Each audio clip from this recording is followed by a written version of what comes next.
Thank you very much. Good evening, everyone, and welcome to a meeting of the Environment, Housing and Regeneration Select Committee of the London Borough of Hillingdon. This meeting is also being broadcast simultaneously on the Council's YouTube channel, Hillingdon London.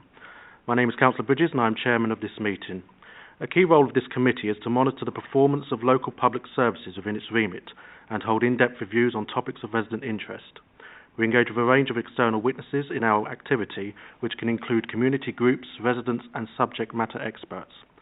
Where we identify areas for change or improvement, we make recommendations to the decision-making cabinet. Details of the business to be considered today are shown on the agenda, copies of which are accessible online under the live broadcast. For those present in the room and intending to speak, please note that you will be filmed and any statements you make will be recorded and made public. A reminder to anyone speaking today that your voice will be only audible online if the microphone is switched on. We're not expecting any fire drill this evening, so if the alarm does go off, please follow officers to the fire exits and out of the building to the designated meeting points. Mobile phones and tablets, please place them on silent or switch them off. And before we move on to the agenda, I'd like to do a roll call of the councillors present to confirm attendance. Please indicate you are present when I say your name. The Vice Chairman, Councillor Chapman. Present, Chairman. Thank you. Councillor Brightman. Present, Chairman. Councillor DeVille. Present, Chairman. Councillor Kaufman. Present, Chairman. The Labour Lead, Councillor Farley. Present, Chairman. And Councillor Gardner. Present, Chair. Also, please can the officers present indicate they are in this meeting. Debbie Weller. Present. Thank you. Mark Billings. Present. Thank you. Gary Pentecost. Present. Thank you. David Haygarth. Present, Chairman. Thank you. Dan Kennedy. Present, Chairman. Thank you. And our Democratic Services Officer, Neil Fraser. Present, Chairman. Thank you very much, everyone. We move now to apologies for absence. All members are present, Chairman. Thank you very much. Any declaration of interest in matters coming before this meeting? I can see no indications. Thank you. I can confirm that all business this evening will be discussed in part 1, which brings us on to item 4 to agree the minutes of the previous meeting, pages 1 to 2. Are they agreed, or are there any comments or questions? I can see none, so I assume they're agreed. Thank you very much. Item 5 is our Strategic Climate Action Plan consultation, pages 3 to 32. Good evening to you, David. Please give your presentation when you're ready to do so. Thank you, Chairman, for inviting me tonight. I have prepared a short presentation which just takes us through the structure of the plan, which is available on the desks in front of you. And that is just really to take through the structure. The detailed plan is in the pack itself, so we can take questions on that after this. So, the Strategic Climate Action Plan, the first thing I wanted to cover is why do we actually need a plan? The next part of that was to look very briefly at the 3 commitments in the draft plan, think about the carbon emissions measurement that we've undertaken and how we've improved over our previous baseline. Then we want to look at the 7 themes within the draft action plan. We'll talk about the consultation process, which started late March and is still underway. And then, as I said, take some questions. Thank you. So the first thing, why do we need a plan? As noted in the document, and I'm sure many of you will be aware, we face a series of threats from climate change. These are global threats, first and foremost. We see it in changing weather patterns, resources. There's issues around national security emerging as a result of migration. And at the local level, we have concerns about flooding and air quality and living standards in general, particularly aligned to the fuel poverty agenda. But within that context, we also have a series of opportunities that present themselves as we try and mitigate the fall of climate change and look to invest in carbon reduction activities. And that's also linked, as I see, very much to our role as a local authority and our ability to promote well-being within the local area. And indeed, we have powers for that within local government acts. And those align very much within the Venn diagram that you see for sustainable development, and where we are able to promote social goods, economic goods and environmental goods through our powers as a local authority. We can look for opportunities within our functions, within our services, to actually really improve and decarbonise the work that we actually do. There's lots of opportunities out there. So coming on to our 3 corporate climate commitments, the first one and the top level one really is community leadership. And the goal that we've set out in the plan is to lead and inspire our residents, businesses and schools to reduce their own carbon emissions. And this is an area where we may not have direct control, either operational, management or financial, but we could have some influence. Moving on to number 2, our second corporate climate commitment is to become carbon neutral by 2030. Now we've applied this to public access buildings and sites where the council pays for the energy supplies, our vehicles and highway assets like street lighting and car parks.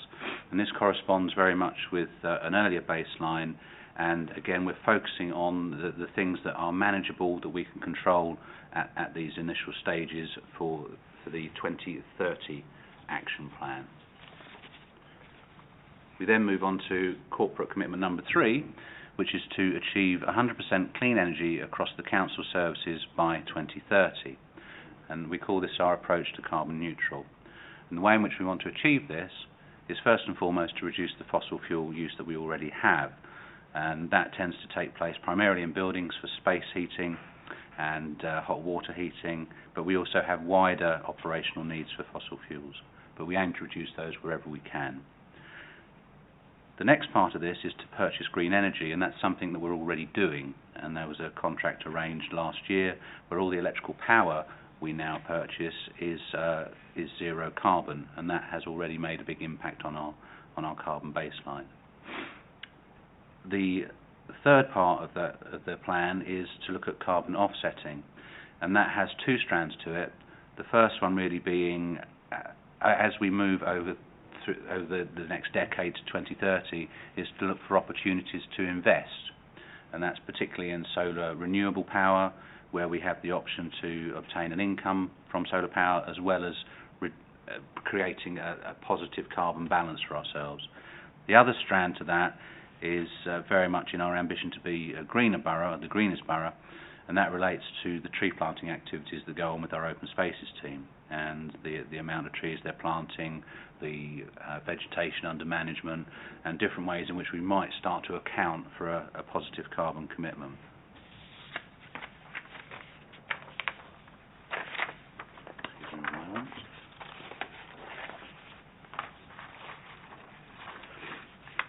We will then move on to the measurement of carbon, and I just put a little table in here to show you the progress since 2008-9 financial year. We're focusing on the emissions that we have the control over, and you can see a reduction over that 10-year period from 21,608 tonnes down to 12,480 tonnes. 87 tonnes. So quite a change there. A lot of that is down to the activities that we've undertaken in terms of improvements to buildings, improvements to the vehicles fleets, but a big portion of that is also down to the gradual decarbonisation of the UK energy grid. So we're using more wind and solar power, which is supplying the national grid, so our carbon impact is less.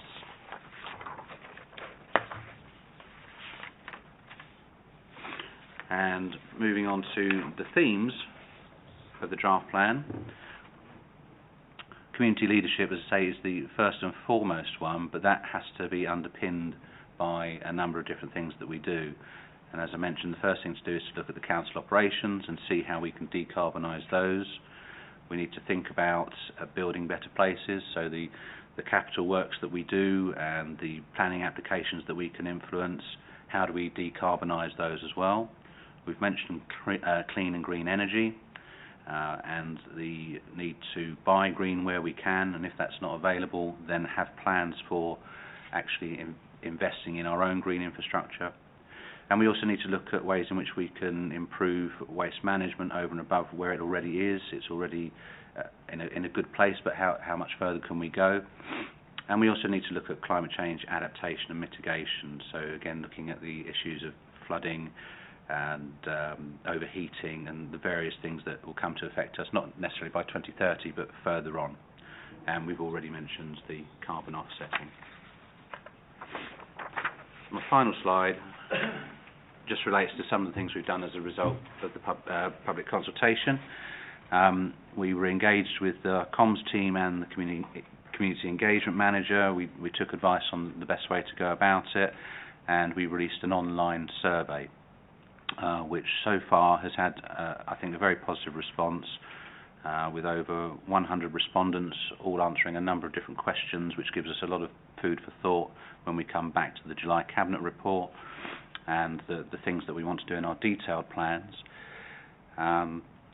We've also engaged with local special interest groups such as Hillingdon Friends of the Earth, and they have recently submitted a very, very detailed response which will also inform the plans going forward.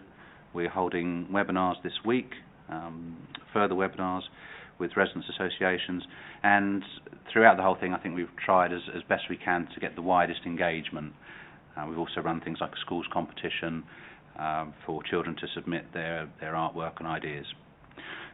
So I think we've cast the net out wide. We've got some good responses, and we are now waiting to see what comes back in its entirety so that we can help inform the full detailed plan.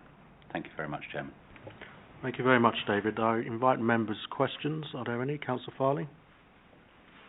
Thank you, Chair.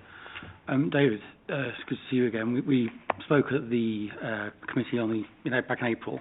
I wondered if you were able to update this committee, on some of the topics that I raised at that meeting, particularly around the tree situation, if you can call it that. So I mentioned there the way we've got a big tree planting programme, which we've been doing. There was also the negative effects, but the impact on nature, the water table, and that sort of thing. As whether or not if you had any sort of further updates on those topics. Thank you. Thank you, Councillor. Unfortunately, I don't have anything further to that. I'm still waiting for some responses from colleagues working in those areas. Apologies. Councillor Farley, would you like a supplementary question? No, thank you, Chair. Okay. Councillor Kaufman. Thank you, Chairman.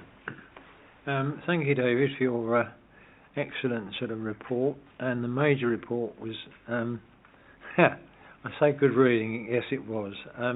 The question I have, I looked at page 17, where you've got sort of a list of all the trees that were planted, etc., etc., except the 5,000 whips that were planted in the Field End Recreation Ground this year, with trees for cities.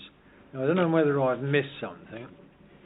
It might be, but it's certainly not on that list. We can certainly look at that, Councillor Kaufman. I think what I would say sort of positively is that we are looking to accelerate our tree planting programme and hedge planting programme, using the funds from Trees for Cities and other sort of funding sources. But we'll look at that particular point that you raised. Thank you, Dan. We were very involved with it in South Ryesett. We've got the schools involved and a residents association all helping to plant these trees. And it was a real success. Yeah, it's good. Yeah. I'll ensure that gets followed up. Thank you. Thank you. Thank you, Councillor Gardner. Yeah, thank you for your report. I'm new to this committee and the environmental side of it. When you said that you had only 100 respondents to the online survey, where did you promote the survey? It's the first I've heard of it, to be perfectly honest with you. How did you promote it? Thank you, Councillor. The promotion of the survey was initially it was a web-based web page that we have up. It has a copy of this particular report on it, and that was emailed out to a whole range of stakeholders that community engagement had identified, and also some additional ones that we wanted to send out to from our perspective that we felt should see it. So there was an initial mail out, there was social media engagement, and there was a range of activities which I do have a table for, which I can show you as part of the comms plan of the things that we've actually done for that. I can't recall them all off the top of my head at the moment, but those were some of the major ones. Councillor Gardner. Yeah, are you disappointed that you only got 100 respondents? No, Councillor, I'm not, because I checked whether that seemed to be a good level of response from the community engagement team, and they felt that was, at this point in time, that people had engaged to that level. And what I would say is that the way in which the survey is constructed, it asks a series of questions around the 7 different themes. So where people were able to comment in free text, they've given us quite a lot of feedback around those particular themes and the different interests that they have. So although we could say there's been 100 respondents, there's at least 300 to 350 separate lines of feedback around different elements of the plan, and that's something that's going to inform how we plan going forward with the detailed actions. Thank you very much. I'd just like to ask a question on the buildings. On page 19, you mentioned the top 9 council buildings. Could you comment perhaps on our libraries? We've got 17 libraries in our borough.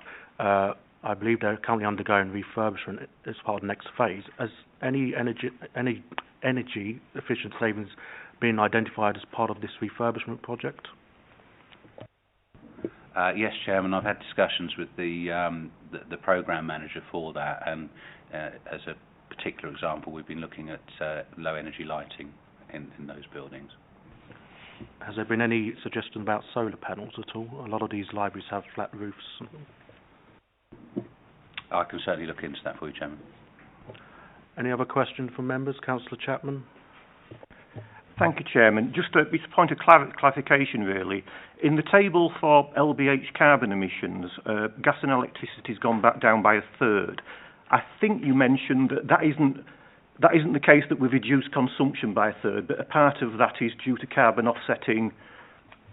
The actual consumption might have stayed the same, but it's the actual the amount of pollution caused, so to speak, might have gone down by that. Is that what you said?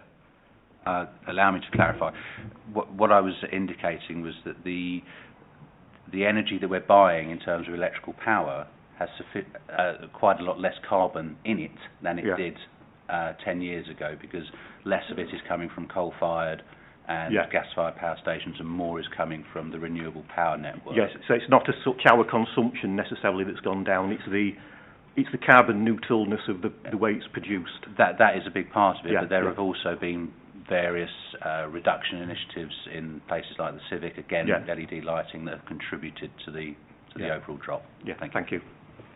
Thank you. No follow-up, Chairman. Okay. Thank you. Are there any other councillors wishing to ask further questions, or indeed new questions who've not asked yet? No? Councillor Farley. Yep. Thank you, Chair. I just wanted to follow up on, again, harking back to the previous committee. At that time, there was talk about electric vehicles. I know that the council is purchasing a select number, but there was also discussion of refuse collection vehicles and a trial of that. And I believe I did sort of check back, and there was trying to identify whether or not that actually has been trialled by Hillingdon. Thank you. Again, Councillor, that's something I would have to come back to. My only knowledge around the electric and the hybrid vehicles at the moment is that we are continually upgrading the fleet that we have with EV and hybrid vehicles, mainly on the private and light goods side. I do believe there was some experimentation with refuse trucks and electric that wasn't successful, but I do need to still get the clarification on that, I'm afraid. I will update you on that. Thank you. Okay. Neil, could we just make sure we note those, and we'll have those as action points for next meeting to follow up on for you. Okay, I can see no other indications. Councillor Kaufman, you're looking at me very closely. Okay, right. In which case, David, thank you very much for your attendance this evening. Yes. We just need to agree. We just need to agree that the comments to go move forward for the benefit of David's report. So I don't know whether the committee want to just raise a few things, and I can then finalise that in consultation with yourself and the Labour lead. Okay. Would anyone like to start? No? Or maybe I'll start then by just welcoming the report. It's very informative for the committee, and we welcome the Council's determination to reduce carbon emissions, and the proposals outlined in this report will go some way to doing that, on top of the work that's already been achieved so far. I hope the officers will go back with the suggestions provided this evening by various members, including suggestions for our public buildings to be improved further as part of the refurbishment of the libraries, along with Councillor Farley's comments and suggestions as well. Would anyone else like to add to that? In which case, I assume that's the committee's comments. Councillor Brightman. Do you know when we'll be furnished with further details relating to the flood mitigation, please, Chairman? David O'Neill. Sorry, Councillor Brightman. Flood mitigation is, you've had recent flooding, well, the Respot Committee had recent flooding reports on the major incidents. Are you talking about something separate to that, or? Going forward, I've heard a lot of, I don't know if it's relevant to this committee actually, but I know there's an initiative to improve flood mitigation generally across the borough, and I wondered how far along we are with that. As part of climate unless change. David has said anything to the contrary, I'm not sure that's linked to the climate change topic, so in which case I'll take that as an action point for review and potential information items to be put on the work programme. Is that all right? Lovely, thank you. Okay. Councillor Kaufman. Yeah, thank you, Chairman. I think that by adding 5,000 trees that were planted to the already sort of organised section on that is important, because your totals are going to be way, way out. And 5,000 trees is a lot of trees. Thank you. Councillor Chapman. Thank you, Chairman. I was just going to follow up on what your comments were, basically. I think it's an excellent report, and I look forward to seeing things implemented and reviewing successes in the future. Okay. Is that enough for you, Neil? Yep, that's fine. There's no need to delegate further. Then I can piece together something like that. Thank you. Thank you very much. Thank you, David. Item 6 on our agenda is the housing strategy development and consultation. Good evening to Mark, Debbie and Gary. Debbie, I understand you'll be leading on this evening, so whenever you're ready, please give your presentation. Okay, thank you, Chairman. So if I can start off with sort of saying where we are in the process for developing the housing strategy. We're looking to take a draft for consultation to the July Cabinet. So we do have a draft that is substantially developed but not complete at this stage. So the sort of contents of this report are the kind of emerging work around the housing strategy. After that, we'll have a fairly extensive consultation process, and coming back to this committee will form part of that process in September. And the housing strategy itself is a broad document that covers a wide range of housing services, both for the council as a landlord and also the council in its strategic role. So that includes enabling affordable housing both by the council and partners that we work with, a range of work across the private rented sector with landlords, both in terms of any grants that we could potentially make available or in terms of enforcement activity, licensing, etc. It also covers the kind of homelessness services and housing advice, and has links to a wide range of organisations and different services. I guess some of the most obvious connections within the council are in relation to social services and the health agenda, and works around different vulnerable groups, and also across to planning colleagues, but there are also links across to sort of economic development and welfare benefits and things like that as well. So really quite a broad scope, and housing such and crossing very much across kind of issues related to buildings and to people, which kind of positions it quite well in terms of the whole kind of place shaping sort of agenda. In terms of the kind of context for housing at the moment, the housing market itself has been interesting recently. I think if we kind of wind back to sort of just over a year ago, kind of late 2019, early 2020, the housing market had really kind of stalled a little bit, I think, where everybody was kind of waiting to see what would happen around Brexit, and there wasn't a lot of activity. And then, of course, we got hit by COVID, which really wiped out huge numbers of kind of sales and activity in the market, and there was a lot of worry about prices dropping. Since then, the market's actually recovered very strongly and continues to grow at the moment. But we are seeing some quite distinct changes in terms of the housing market, and that's very much, again, related to COVID and sort of different working patterns, I think, is part of it. You know, lots more people working from home, being prepared to travel longer distances, but also sort of moves away from urban areas towards rural areas, and a lot more kind of premium put on the sort of space that people occupy. So you find houses have increased in price much more than flats. You find that rural areas have gone up more than urban areas. So if you look at sort of regionally, the areas that have gone up the most percentage-wise are things like the southwest and the east of England. So how far that will kind of continue into the future, I think, remains to be seen. But I think there's probably likely to be some degree of permanent impact, although I think we are beginning now to see perhaps the kind of a bit of a turn back with some of the kind of urban areas starting to pick up pace a bit again as well. So London's still massively more expensive than other places, but other areas of the country growing more rapidly at the moment, and particularly so in relation to the rented sector, which can respond quicker. You see every other area in the country growing, but some quite significant falls certainly in the centre of London, but not so much in Hillingdon, where it is actually starting to go up again. In the policy and legislative field, I guess the kind of main areas at the moment are a lot of things that are kind of, in a sense, a response to the Grenfell Tower fire, which is, you know, still really playing through 4 years down the line, but considerable pieces of legislation coming in response to that. So building safety bill, we had a draft last year. The bill's included in the speech this year, so we should see something coming forward in relation to that.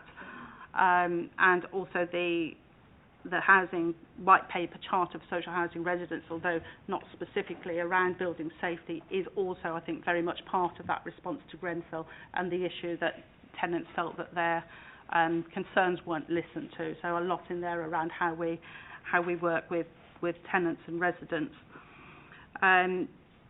Also, again, the sort of climate change very much high on the housing agenda at the moment, and you know, work around the kind of the future home standard to come through over the next few years, and links into kind of fuel poverty and sustainable warmth there. And there's also, of course, been a lot of change in the planning sector, and still more of that to come, including the kind of rules-based planning, but also lots of changes around permitted development, which has had, well, some that have already been introduced and have had considerable impact, and some further ones still to come down the line, which might also affect where housing is developed and the standard of that accommodation. We also have the domestic abuse bill, which will give us a kind of firm definition around domestic abuse, and it will make certainly the GLA's role in domestic abuse far more than it has been previously, with a sort of requirement for them to produce strategies, but also to make available supported housing, and requirements on the council to really help in gathering the intelligence and inform that. And in terms of affordable housing, of course, we've got first homes now coming through, which will be sold at a 30% discount and form a considerable part of any affordable housing that's made available as part of planning contributions.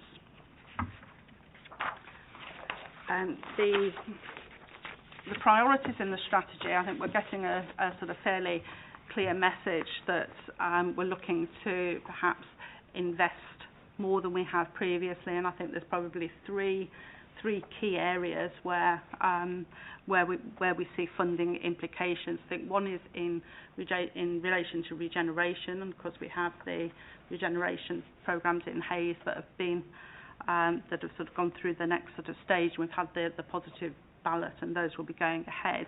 I think that's very much seen as hopefully a kind of start of a continuing regeneration process in the borough. There's also a commitment around wishing to see more affordable housing, and that would include both working with partner organisations but also developing housing ourselves, and within that also looking at how we make best use of our existing homes to provide more affordable homes. And the third area with significant financial implications is really in relation to housing standards and the planned repairs and that whole kind of decent homes agenda. So that's kind of reflected in the priorities there. The other ones are around embracing that charter for social housing residents, and that's again just very much about how we work with our residents, how we communicate them, involve them effectively, and I think we are really looking to have quite a step change in the way that that relationship works. And the other two chapters, kind of place shaping one and the supporting independent living, I guess kind of look more out from housing as to how we work with our partners. So the place shaping bit being very much about how we join up with health and social care, for instance, and to the sustainability and climate change agendas, and supporting independent living, covering our work around homeless families and a range of vulnerable households. And then there's those sort of cross-cutting themes of climate change and just how we recover from COVID, I think kind of running through the whole of the strategy, really. The following slides really go through kind of each of the key priorities. Obviously, I don't want to go into sort of lots of detail about each of those, because they are kind of covered extensively in the report. I guess we'll just pick out one or two things in relation to place shaping. The health and wellbeing strategy is under development at the moment, and I think really making sure that we have a housing influence on making sure that those two documents tie up well together. And I think in particular issues around housing have been quite prominent in terms of the understanding of the impacts of COVID, and some of that is very much related to overcrowding and some clear issues there for housing. And I think one of the kind of key things that we can do is look at how we increase the numbers of transfers that we do within lettings and try to sort of tackle overcrowding through that.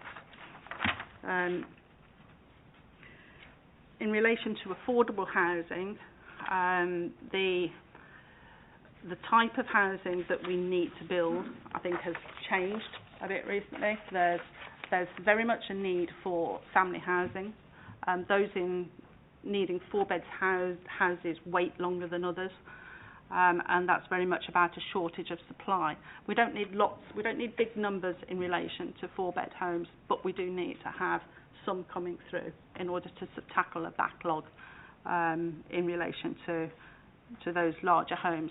For 3-bed homes, we also need a significant supply, and there it is more of a numbers issue, and we really do need a higher number of those larger 4-bed properties coming through. We've had a big increase in single applicants. But I think part of that is very much related to the change in homelessness legislation a couple of years ago. And although we have big numbers coming through, they also form a significant part of our supply, so that kind of mismatch isn't as great. I don't think I'll say on the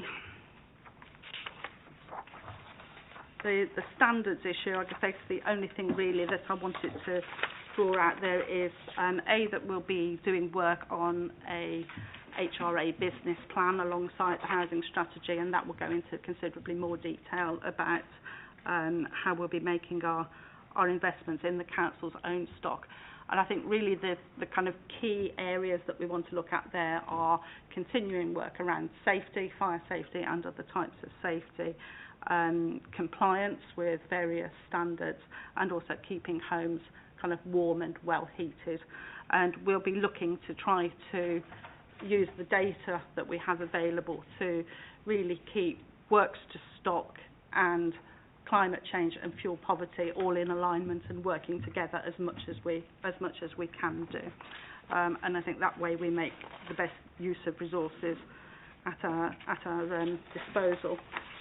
On the Charter for Social Housing Residents, I think some of the key things really are around developing a complete tenant engagement strategy that's updated, and I think we'll be looking to use digital methods much more than we have previously, but in doing that also taking account of the need for using other methods where they are needed and making sure that vulnerable households in particular have their voice heard. We're now signed up to Housemark, where we can undertake sort of surveys on a regular basis and use benchmarking information, which will help with the new kind of performance regime when that comes through. In relation to supporting independent living, on homelessness, we're concerned at the moment that we expect to see an increase in homelessness over the coming months, and that's really as a result of the ban on evictions having come to an end. And we are expecting some additional pressures on the service because of that. Other areas, key areas of work are in relation to care leavers. We're working closely with our social care colleagues to try to get, improve sort of joint working relationships in respect of care leavers and ensure that we have good housing pathways for them. Work on domestic abuse will include DAHA accreditation that the council is going to be working towards over the next couple of years. And I think we also need to do some work around autism-friendly services, looking again at our provision for older people and whether that's, suitable for current and future needs. And also looking at how we best support people to live independently in their existing homes as they get older, and particularly in relation to dementia. So I think that's about all that I want to go through at the moment. So to say that the consultation we will make as extensive as we can in terms of consulting with various groups. We'll obviously have an online survey, but we'll seek to hold kind of working sessions with a number of different people and partners and service users as we go through the summer as well to input to that. And as I say, we'll be back here in September, and I due to go back to Cabinet in November and then on to full council for sign-off. Thank you very much, Debbie. I invite questions from members, if there are any. Councillor Gardner. I have to congratulate you on the report. My bit is going to be about the private rented sector, which is page 41 and 42. On the final paragraph on 42, it says about officers that are currently undertaking a feasibility study about discretionary licensing. Can you explain what that entails and how long you think the consultation and the consideration will actually take?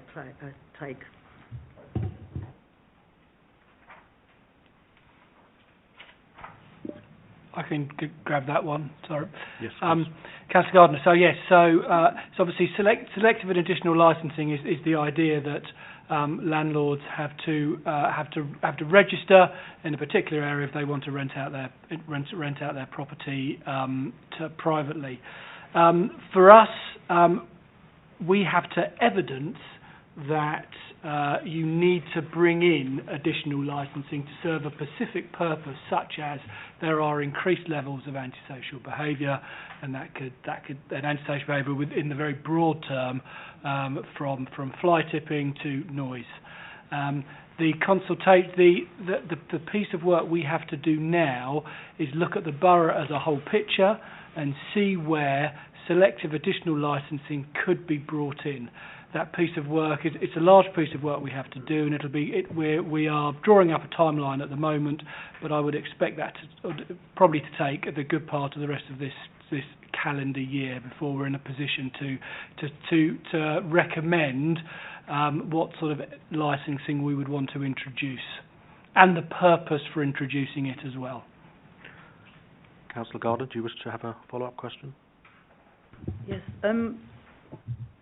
Regarding the licensing of rogue landlords, do tenants, when we put tenants into private rented accommodation, which we do quite often, do they know what the standards, what the decent home standards are, and if something's going wrong, who's the contact? That's a very interesting question. I mean, there's over the last couple of years, there's been a lot of work around how, as well as wanting landlords to be good, we also want tenants to understand what is good and what is bad in a property. Naturally, with a licensed HMO, so obviously one of the part of the licensing work we do in the borough at the moment is any property with five or more households in has to have an HMO licence, and with that, there's very much a responsibility on the landlord to tell his tenants exactly what those specific standards should be in a property. But of course, we have an awful lot of tenants who are living in properties that don't need to be licensed or in the private rented sector. Our website is a good place for tenants to understand standards, but actually, as part of the work we're doing as part of our homeless strategy, actually it's about the knowledge we can give to tenants so they are able to identify when a repair needs to be done before it becomes... But a perfect example is there's some condensation in a property.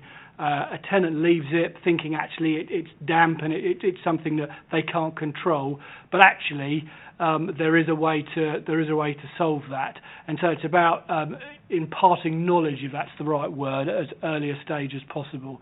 But that's work in progress at the moment. But certainly it's work we want to increase with the tenants in the borough. Thank you, Councillor Kaufman. Thank you, Chairman. With regard to our housing stock, and a resident puts a call in because a boiler's gone or whatever, it would seem to me, on recent sort of issues that I've had over people from the maintenance teams going, I mean, you would get a situation where a boiler had gone down, and the fitter turned up, or the heating engineer turned up, and he'd forgotten to bring the thermostat. 4 or 5 days later, the thermostat arrives. I think we really need to tighten this area up and be a lot more professional in our maintenance of our housing stock.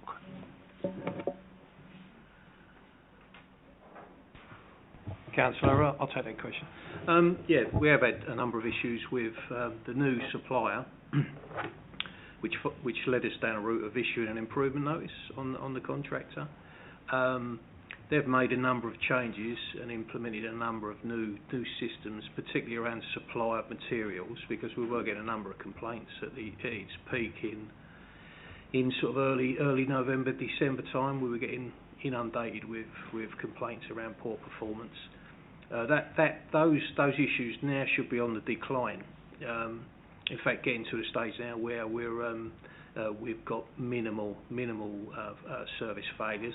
And on a little bit of a positive, we are looking to replace around just over 1,000 boilers, which are in excess of 15 years old this year, which adds to the issues of reliability and part availability. We have employed PH Jones, who are our term contractor, and have assured us that they are increasing stocks of materials for obsolete appliances. So the service, generally on the gas side, is improving. I accept it was poor at the early stages of this new contract. Thank you. Do you wish to follow up? No? Sorry. Do you have a follow-up question? Sorry, Chairman, yes. On the question of our housing stock, which I think is something like about 10,000, can you tell us how many voids we've got, or is that number within that 10,000? And if we've got X amount of voids just sitting there, wouldn't it be sensible to actually sort of get these up to spec, or letting spec, rather than letting them deteriorate as voids?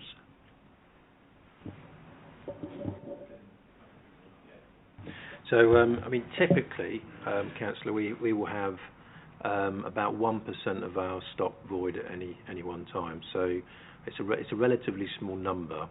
And if you look at all the sort of best practice for all, you know, and not just local authorities as landlords, but all the social landlords, then typically they'll, you know, sort of good performance is about 1%. However, you're right to raise the point that we need to obviously keep void times or empty times as low as possible. It's accepted that there's, you know, we've got to have some level of void time to undertake necessary checks through Gary's team, etc. So we've got to do gas checks, electrical checks, and other inspections, and make sure, for example, some of our properties, some tenants before they move out have lived in them for, you know, sometimes 30, 40 years plus.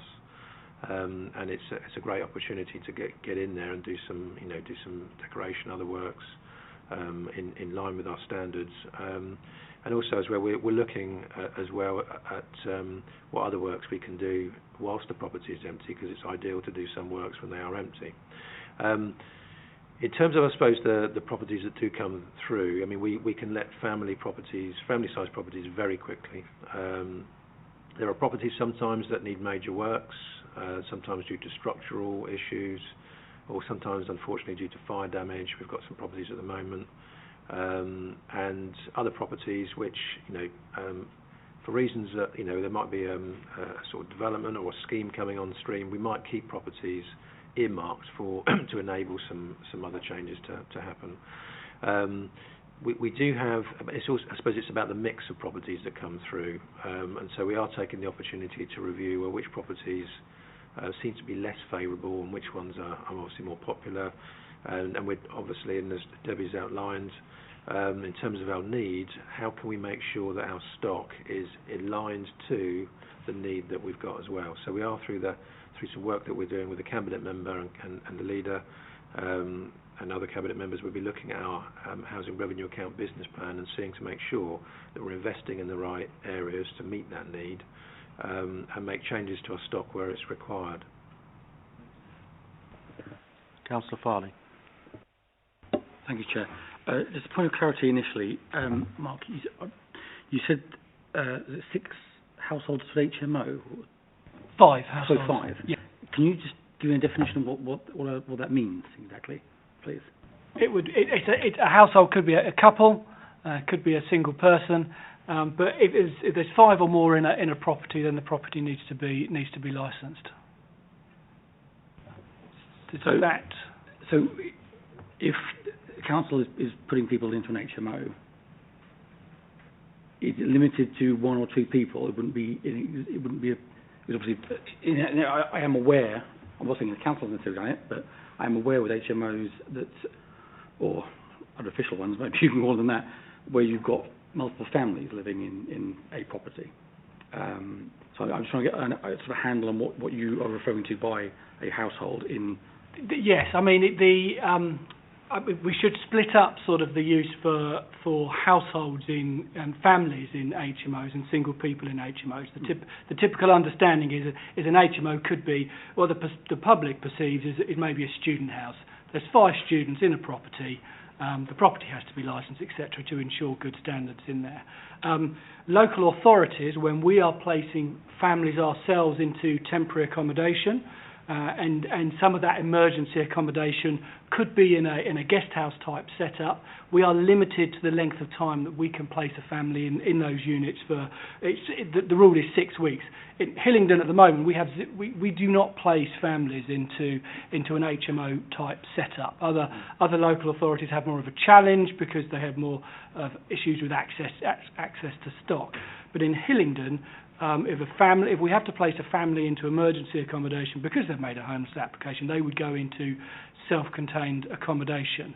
The rules around HMO, when an HMO licence is issued, so if there's very strict rules about space standards in rooms, and so actually the majority of HMOs in the borough, because you've got to imagine most HMOs used to be family properties. So they are 4 or 5 bed family properties, and their sort of rooms have been moved around, etc.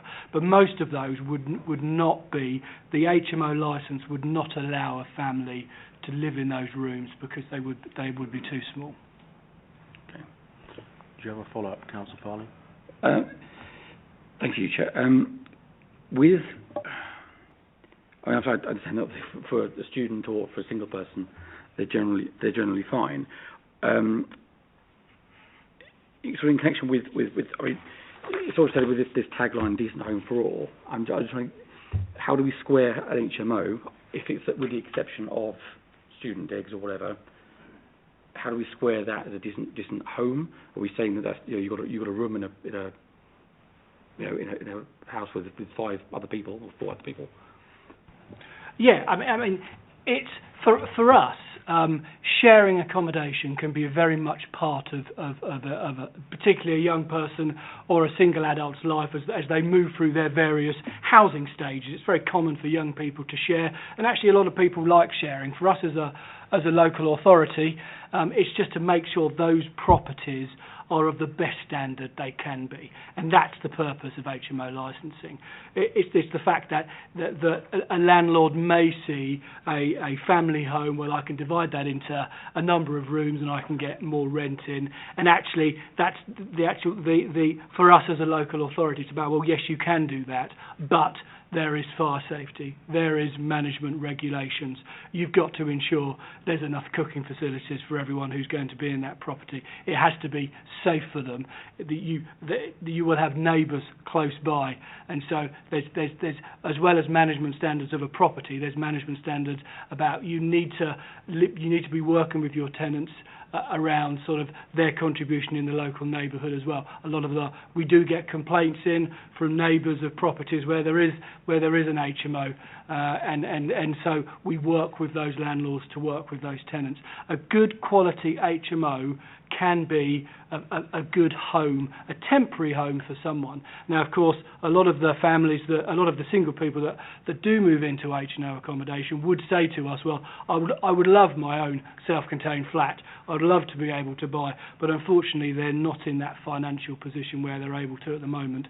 And so for us, it's just making sure the properties that are affordable for them, but in a lot of cases are going to be that shared HMO setup, is of the, as I said at the beginning, is of the best standard possible. And that's so a big role of our private sector housing service is our HMO licensing, and then also the identification of unlicensed HMOs as well, and what work we can do with them. Because as much as we tell landlords, and landlords do know they need to license, that if it's over 5 households, a number don't. And so there's a lot of work that we do around that sort of intelligence work to try and identify those properties. But yes, I mean, and really, especially with Grenfell, and a lot of these properties are over 3 stories, and so it's really just making sure there's proper fire escapes, etc. But yes, it's a big area of work, and we do see a growth in that area as well. And a lot of the supported housing we use, so especially through some of our local partners, is in that shared accommodation setup. But actually, for a lot of the single people that do come through our service, an HMO can also be a place where they meet friends, they make partnerships, and actually it can be also like almost a befriending service rather than sort of the isolation of a self-contained flat. Thank you very much. Any further questions from members? No. Councillor Farley, yeah, you go for it. Thank you. I mean, obviously I don't begrudge, everyone different setups of different people is their needs. But certainly with the rogue landlords and that side of it, is the council or part of the strategy to make sure that we are able to strike off people that are, or we identify them whether they reside in the borough or they live out of the borough, and be able to identify them and keep them on a record, that we know that they've been particularly bad in the past or bad now, that they can be prevented from or their behaviour modified so that they don't repeat these kind of providing substandard housing for people.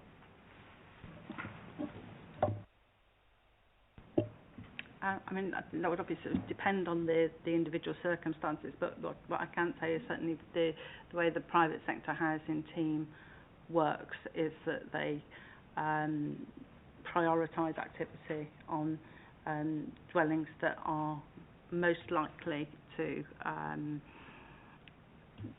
have issues, and the sort of HMO sector is very much at the kind of forefront of the work that they do, and obviously there are occasions where we have this sort of road landlord database that's held by the GLA and feeds into the sort of government one, where in some circumstances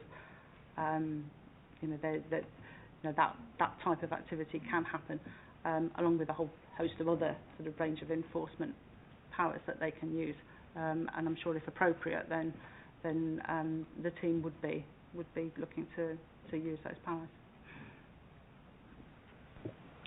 Councillor Farley. Thank you, Chair. Just so on that, you mentioned the GLA. Do you have anything that's wider? Because obviously there might be landlords that are not in London. Is that another database that we have access to? There's a database that the GLA hold in relation to rogue landlords, and that feeds into a wider national database as well. Could I just clarify, when you say rogue landlords, is this individuals or companies as well as individuals?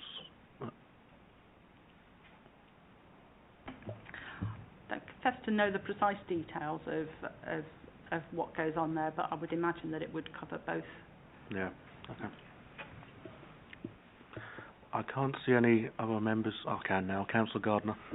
Sorry, my concern is about the people in what I would regard as substandard rental accommodation who are frightened to complain about the standards in the properties because they have been told, you complain, we'll throw you out, we'll find somebody else. Is there any way that we can get round that? I don't know. It's almost like giving people a crib sheet when they move into a place, if they've come in via the housing benefit route or through the homeless prevention team, so that they know what is and what is not acceptable. David, I know we touched on this earlier. I think that's really interesting. I mean, again, I think that the more knowledge we give tenants right from the start really does mean that if there are issues in a property, they know their rights, and that's very important, but they also know how to repair, how to report, what to repair, and the local authority obviously needs to be there so we can act on that when necessary. As I said, there's a lot of work we want to do this year regarding sort of private tenants in the borough. As you are well aware, one of our when people make homeless applications to us, so the options we look at are looking at affordable accommodation in the private rented sector for them, and so it's very important for us that accommodation is up to the right standard. As you know, in the borough we run landlord forums. We've penciled in a landlord forum for later this year, but actually also we'll take away what actual work we need to do with tenants and how we can, as well as sort of putting information on our website, how we get out to our local community groups that actually can, if there is a tenant who doesn't want to report a repair because of the reasons you're saying, that actually they can speak confidentially to us, and then we can work with them about how we can support them in that property. And there is legislation as well that exists. Landlords can't serve notice if a notice has been served on their property, and so there is legislation in place for tenants in that particular situation. But obviously, they do need to report that to us in the first place. Councillor Gardner. I mean, my concern is, you know where I'm coming from in terms of my housing past and present, basically, but I think that tenants need as much information as possible. Even I was saying to Councillor Farley, I had my gas safety service done today, so I've got a certificate, but I wonder how many people, when they go into a house and the landlord says, yes, we've had the gas, everything's been tested, to know what a gas safety certificate looks like. There's just things like that so that people are clued up on what they can and what they can't do. Yes, we agree with that. I mean, there's a number of documents a landlord has to serve at the beginning of a tenancy, otherwise they can't serve notice at the end. And one of those is, if you haven't given your tenant a copy of the gas safety certificate, then actually you're going to find it very difficult seeking possession at the end of that tenancy. And so actually over the last couple of years, there's been a number of booklets, including a how to rent booklet, that the government issues that the tenant needs to have a copy of. And actually, if a landlord comes to serve notice, he has to evidence, or they have to evidence, that those documents have been served on the tenant, have been given to the tenant at the beginning of the property. So the government, as well as the local authority, sees that actually a better informed tenant actually means that the property is going to be a better property, because you've got a tenant and a landlord both looking after the property, which is what we want. Debbie, did you indicate? I just add briefly that I'm pretty sure there's something in the draft at the moment that talks about the kind of information made available to tenants and landlords and the sort of expectations. But I will look at that section again and seek to try and strengthen that part of it. Councillor Kaufman. Thanks, Chairman. Debbie, I'm going on from Councillor Gardner. When you move into a sort of a private house, there's a booklet which tells you how to work the cooker hood, how to work the boiler, da-da-da-da-da. That is not rocket science for our tenants, and I think that will be extremely useful. And the sort of PAT certificate for the electrics, etc. Yeah. Thank you. No further follow-up? Okay. Councillor Farley. Thank you, Chair. Take up the place shaping section and the buildings that, in Hayes, there's has been a consultation on the Redbrick estate and so on. There are other places I know for Botwell Ward, certainly, and I'm sure others as well. Some other blocks or ex or partly council, or still is council on the exterior, and the council responsible for areas. My understanding with a lot of stuff was going on with Hayes is to sort of design out crime and design out antisocial behaviour. Where we've got blocks which are not, or it's not viable or whatever for a complete overhaul, is it on the radar for the council to looking at the blocks across the borough to retrofit or some way to design out the crime or design out ASB? Because we've got blocks where you can just you go in there. I know other councillors live in certain blocks, and you've got people gaining access that they shouldn't be, or they're getting into areas where they can't be seen from the road, so they can cause misdemeanors, selling drugs, and so on and so forth. So is there anything on the sort of radar that's looking at sort of retrofitting or rejigging some of our blocks in that respect? Thank you.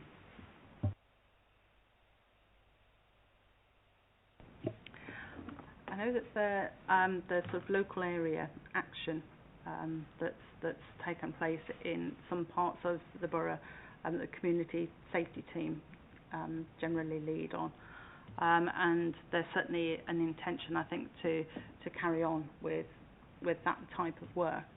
I mean, I guess there's an issue around how you kind of prioritise that, because it's quite labour intensive and you can't do all at once.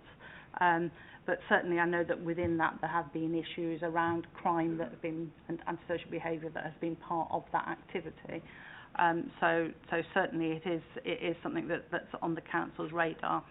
I think for me, I think there's definitely an interest in looking at data sets that are available and what that can tell us about what's going on at local levels as a kind of can opener to where issues are kind of particularly prevalent in the borough, and whether that might be a way into looking at specific targeted action in some of those areas.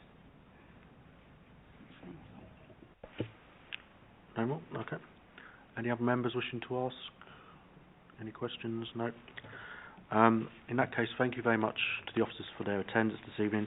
I would just like to request on the consultation, perhaps the survey could be sent to members of this committee for their own interest, and also to perhaps share with their residents as well. Thank you very much. We move on now to item 7, which is the new call-in process. And Neil, you're going to give us a very brief overview of this. Yes, thank you, Chairman. I will. This is a very brief overview, just as a follow-up to the information that members have received previously on this. So I do have a little script I'm going to read out, and then I'll take any questions if there are any. So, firstly, this item on the agenda is to inform you of the new scrutiny call-in procedure. Democratic Services issued the new scrutiny call-in procedure last week, following the Council's decision to transfer this responsibility to members of the relevant select committees. The procedure provides detailed guidance, along with a guide on how to download or use the new scrutiny call-in app to do this. The key things to note are, all Cabinet and Cabinet member decisions notices now clearly identify the relevant select committee, and thereby members who can attempt to call in any decision. Select committee remit and the Council service areas who generate the reports based on the decision are now clearly aligned to enable this. The decision notices clearly show the last date any call-in request can be made, i.e. 5 working days at 5 p.m. after the date the decision notice was published. It can only be a member of the select committee shown on the decision notice that can initiate any call-in request. A member cannot initiate a call-in on behalf of another select committee membership. The call-in request is done via the new scrutiny call-in app. This app can be accessed via a link for a computer or laptop, or downloaded via an app if you have an iPad or mobile device. Details on how to access the app have been provided and can be recirculated if required. The app has a simple online form to complete where you can provide the details. Once the online form is submitted, the call-in request is then sent via an automated email to all members on the select committee, including the councillor on the committee that initiated it. Councillors do not have to respond to the email, but if they wish to indicate their approval or rejection of the request, they will need to click on the link in the email to do so.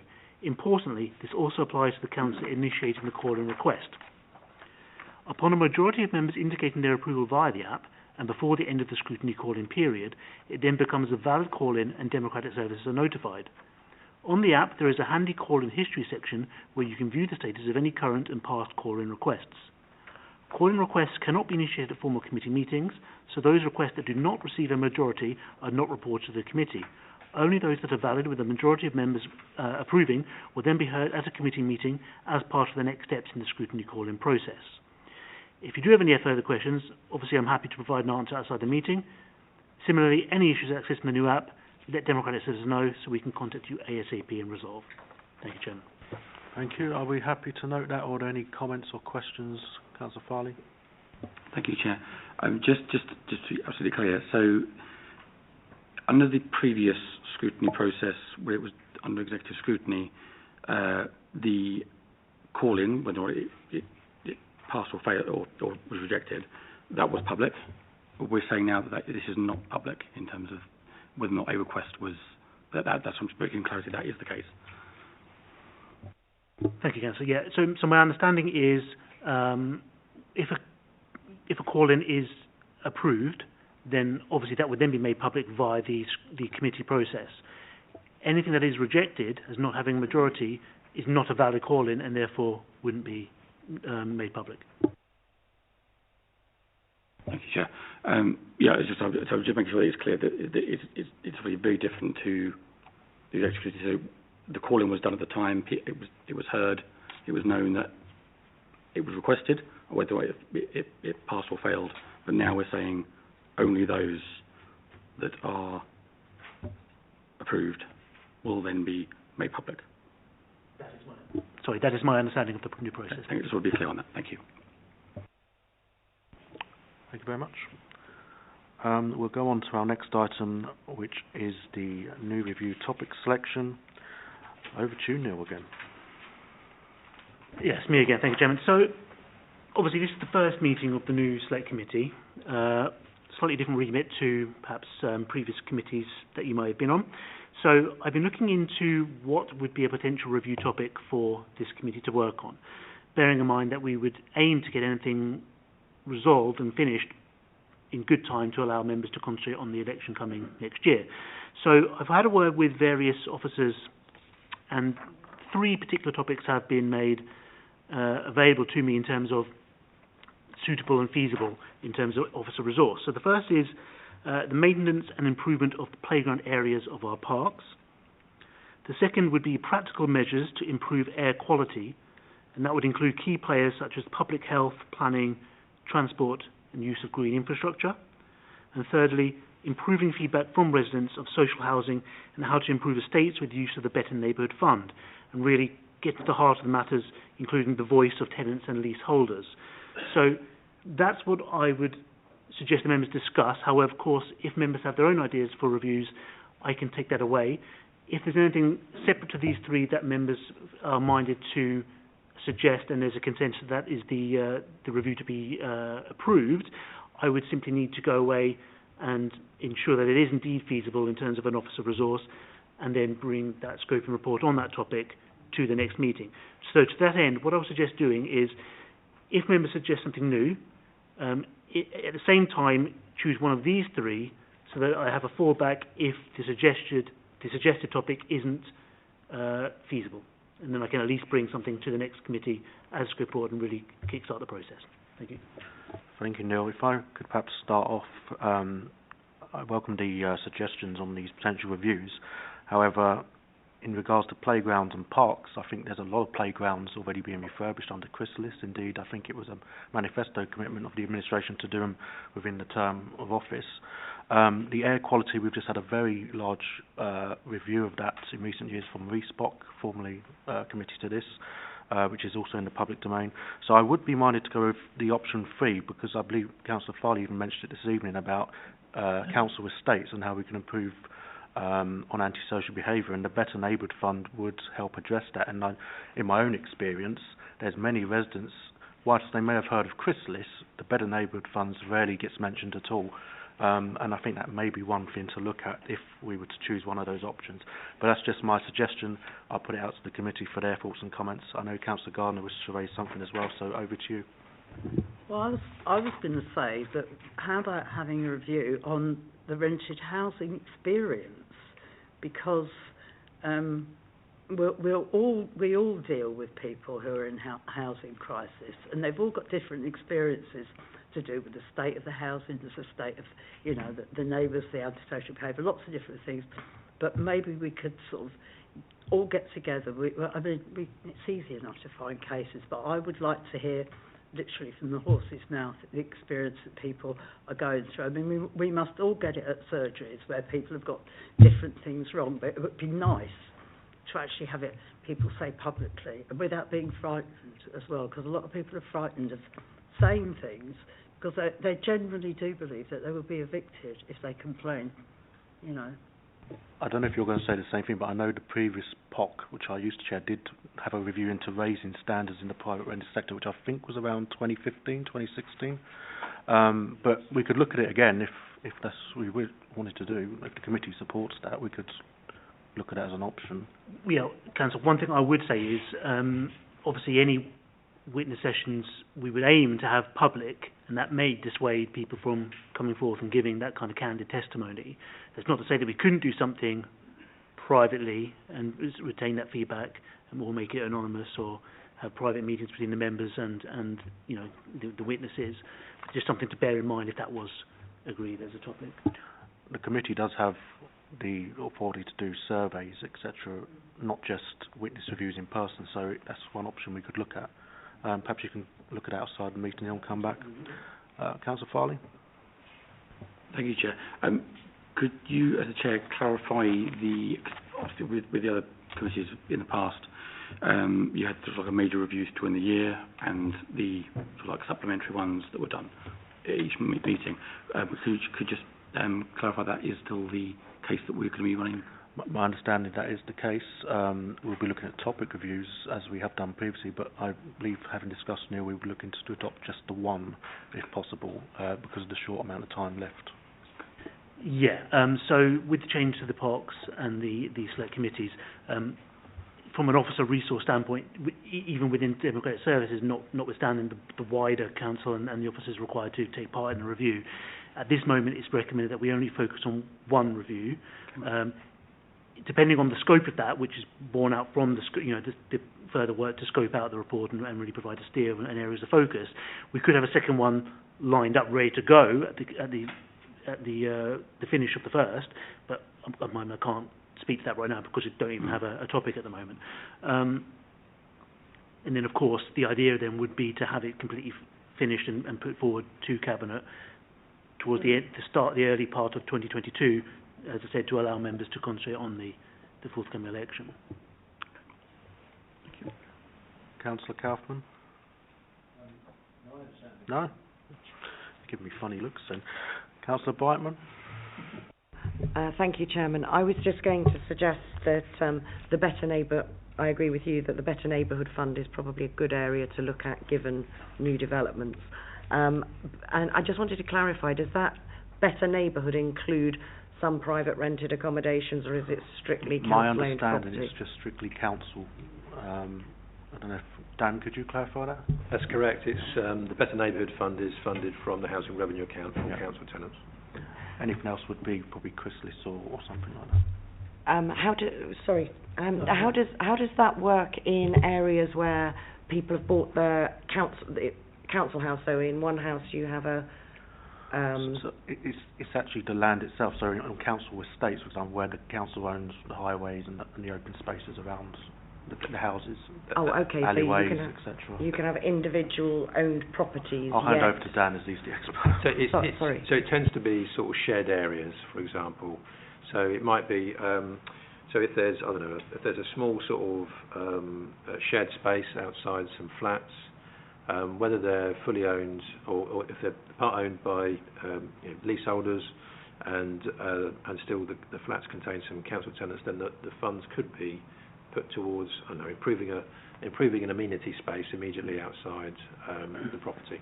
So that wouldn't be a problem. And it's not just limited to antisocial behaviour. I think I've had playgrounds refurbished from B&F before as well. I'll get the hang of it, thank you. Councillor Chapman? Thank you, Chairman. Certainly, if we're just looking at one topic, if we take the three that have been proposed, I would certainly go for number 3. I was going to suggest a few other ones, but to be honest, if we're just going for the one, I would suggest number 3.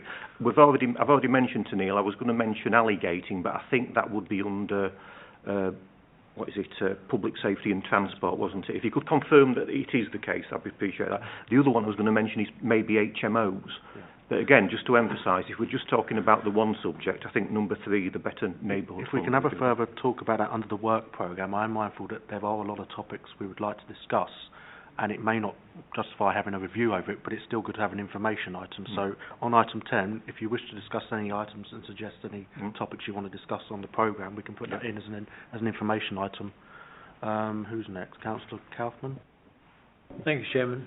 After reading the sort of 3 options there, I'm in favour of going for item 3. I think it offers a wide sort of scope for us to discuss, and it will affect a lot of people. So thank you, Chairman. Councillor Farley. Thank you, Chair. Yeah, and out of those 3 options, number 3 would be the preferable one. I would also like to propose, but maybe something that can be done potentially, or some sort of look at it over the year if possible. This was mentioned at the previous, again, harking back to the previous committee I was on, about regeneration of high streets, and because we've got over many years, our high streets have been declining. That's just another thing I think that as a committee, something we could look at potentially at some point during the year. Thank you.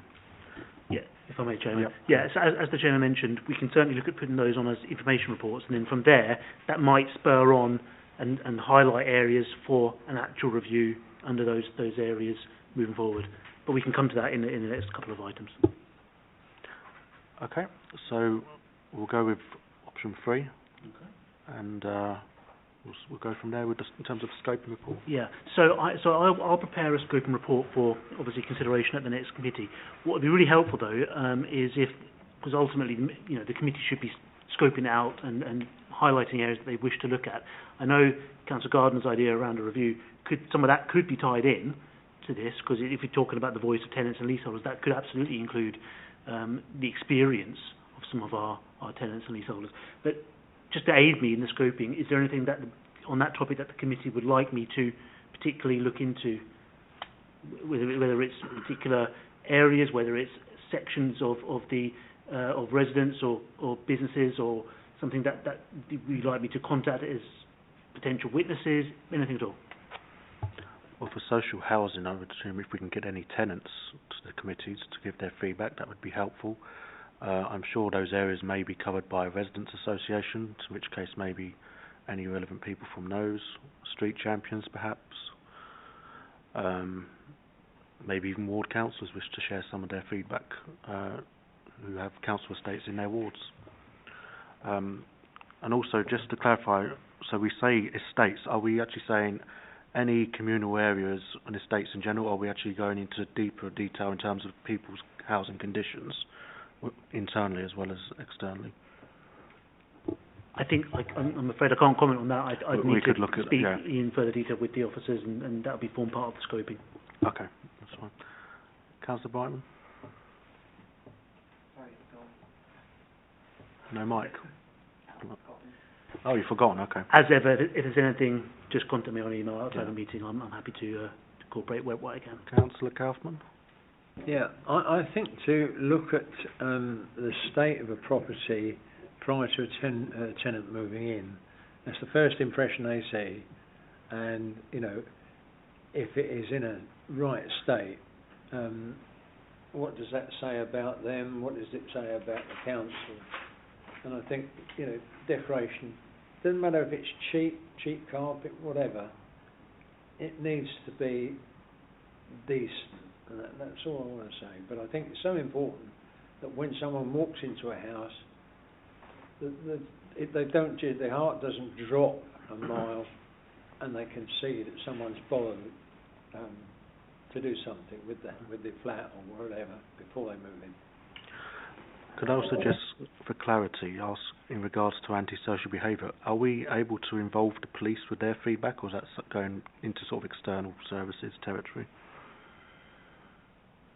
Something I can certainly look into. Okay.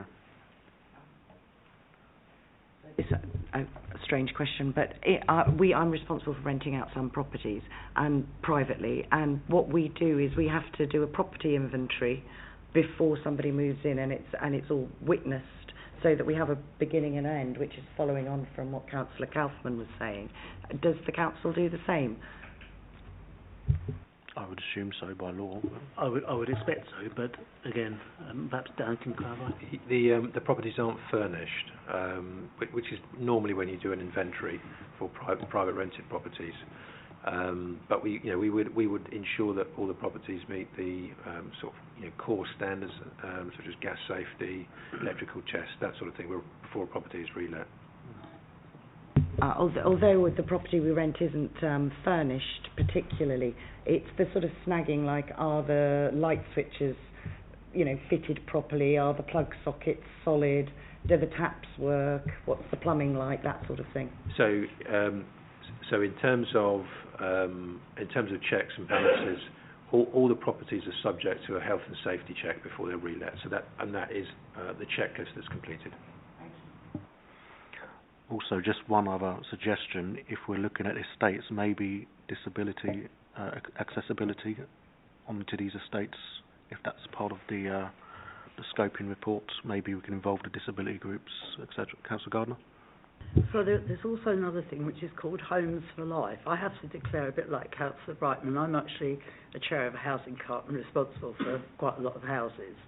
But what we've got is that I think they're called Homes for Life. Apart from having the bathrooms adapted and things like that, all the light switches are low so that people in wheelchairs can access them. Unfortunately, so can children. But it's supposed to be so that if people need wheelchairs and later on in life, things like that. I mean, what we do is probably not related to anything, but the houses that we let have either got floor coverings or vinyl, so people can then see that people do not move into a property that's just got bare floorboards, because it's as Councillor Kaufman said, it's incredibly unwelcoming, especially if some of the people don't have a lot of money. So if they've got vinyl or floor covering down, they can put rugs down, and they can adapt things as they progress. Yeah. Oh, sorry. Can I say something else? Go ahead. No, this is awful. I think that all tenants, regardless of whether they're private rented or council or housing associations, should have a welcome pack, which includes how to take a meter reading on the day you move in. I know what a gas safety check certificate looks like. I know what day the rubbish is collected, and also definitions of antisocial behaviour, domestic violence, racism, and the penalties of such, and also an emergency number to call if there's any problem. Yeah. We've got a lot to go away and have a look at. Yeah. Obviously, I can't comment on exactly what might be applicable under that topic's remit, but I'll certainly look into it. There's different areas within that. Yeah, so I'll certainly look into it, and you'll see more when I bring the Scribner report back. Okay. We happy with that? Good. Our next item is the Cabinet Forward Plan. Are we happy to note that? Yeah. Okay. And item 10 is our work programme, and as we discussed earlier, if there are any suggestions for information items, feel free to suggest them, and we can try and accommodate as much as we can onto that programme. So, Councillor Chapman, you mentioned alleyways. Did you say that's not viable? Sorry, Chairman. Yeah, thank you. I mentioned alleyways, but as discussed earlier, I think that might come under a different committee. Yeah. I also mentioned HMOs. I would like to see an information item on empty properties, if that's okay with the officers. Any other suggestions? Dan? Can I just a point of clarity, in terms of empty homes, is that empty council homes in its management, or I would say, in my own private experience, sector? empty private sector, where have been empty for excess of 5 years, or sometimes 10, 15 in our ward. I know there's issues around probate and that, which make it very difficult, but I would like to know, as a committee, what powers the council have to enforce against these and bring these back into use, instead of sitting empty when there's families that, as we heard from Debbie earlier, 4-bedroom houses that are in desperate need, and yet we've got them sitting empty that could be made use of. Councillor Chapman? Thank you, Chairman. On the topic of empty homes, it's my understanding that the owner can get reduced rates. So I presume, from a financial perspective, the council's got a list of the... I'm not saying I want a list of the properties, but it'd be interesting to know how many in each tax band there are, and potentially how long some of them have been empty. That sort of data. I know the rules on council tax for empty properties has changed recently, but you're right. Historically, certainly it's been the case that, but we can certainly clarify through that. Through the. Thank you. And Councillor Farley's suggestion on regeneration. Councillor Farley. Yeah. Thank you, Chair. Yes, if we could have something that looks. When we looked at this last time, it was sort of tied in with COVID. I mean, that may still be applicable sort of later on. Hopefully, we're going to get some sort of semblance of normality in the coming months. But if that may be part of the sort of review, but or the sort of monitoring aspect of it. But I'd like to still have an update as to where the council is, what it's doing to enable our high streets to regenerate. Thank you. Any other suggestions? No. As was mentioned earlier, if you do have any that you think of outside this meeting, feel free to email Neil or myself, and we'll happily look at those and put them on the programme. Other than that, is that noted? Yep. Okay, well that's everything for tonight, ladies and gentlemen. Thank you very much for your attendance. Have a safe journey home, and look forward to seeing you all at the next meeting. Good night.